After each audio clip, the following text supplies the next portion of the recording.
Vicharatnapakdi, murdered. Pak Ho, murdered.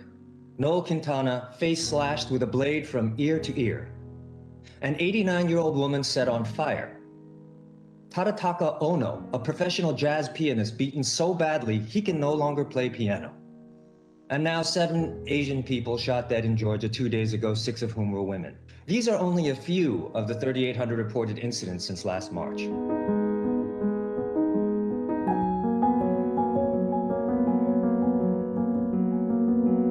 I was speaking to a pollster during the recent elections, and I asked him why, when I see polling results broken down by race, do I so rarely see Asian Americans as a separate category? He heard my question, he looked me dead in the eye, and he said, because Asian Americans are considered statistically insignificant. Statistically insignificant. Now, all of you listening to me here by virtue of your own elections are more familiar with the intricacies of polling than I am, so undoubtedly, you already know what this means. Statistically insignificant literally means we don't matter. We as Asian Americans have come to this country because we believe in the American dream. Many of us have succeeded, and some of us are even the frontline healthcare workers upon whom we've all come to depend during this terrible pandemic. But many of us are struggling too. In fact, the wealth disparity between the richest Asian Americans and the poorest is the largest of any ethnic group in America. In New York, Asian Americans have a higher poverty rate than any other minority group, where fully 1 in 4 are living below the poverty line. And poverty rates among Asian American seniors are much higher than the national average. That's something to consider as we watch the most vulnerable in our community get taunted, pushed, slashed, and murdered. Despite this wide disparity of experiences, we continue to be tagged the model minority. We simply cannot continue to live with the myth that the most successful of us represent the totality of us. So we know the hurdles we face. The question for us here is, what can we do about them?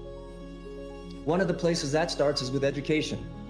Let's teach them everything that Professor Lee so eloquently highlighted for us, including celebrating the fact that the most decorated combat unit in US military history was the 442nd Combat Team, a unit in World War II made up entirely of Asian Americans.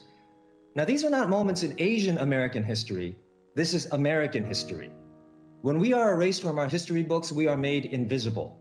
And the result, to quote Congresswoman Meng, is that we are perpetually made to feel like foreigners in our own country. Include our stories, because they matter. We must also empower our local community organizers by directing funds to areas that have been historically impoverished, not just for the benefit of the AAPI community, but for the benefit of all communities living there, most of whom are non-white. It's no wonder that there's historically been tension among racial groups when the thing they have most in common is poverty and lack of access to services.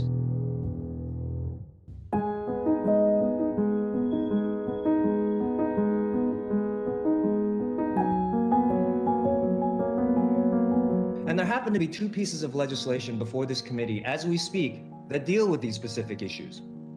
One is the No Hate Bill. It provides necessary grants and money to community organizations, counseling for those convicted of hate crimes, and improved data collection for hate crime reporting, among other important services. The committee also has before it right now the COVID-19 Hate Crimes Act introduced by Congresswoman Meng and Senator Hirono. It's crucial that we have reliable reporting for these hate crimes and an infrastructure that makes it easy for people for whom English is not their primary language. Chairman Nadler, you have been an ally to the AAPI community in the past. I respectfully urge you not to let these bills languish in committee, but see them through so that they can be passed by the full House and then on to the Senate. Now, I'm not naive enough to think that I'm going to convince all of you to stand up for us. Trust me, I've seen your voting records. But I am speaking to those to whom humanity still matters. In closing, let me just say that there are several moments in a country's history that chart its course indelibly for the future. For Asian Americans, that moment is now. What happens right now and over the course of the coming months will send a message for generations to come as to whether we matter.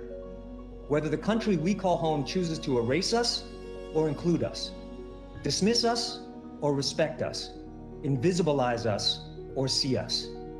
Because you may consider us statistically insignificant now, but one more fact that has no alternative is that we are the fastest growing racial demographic in the country.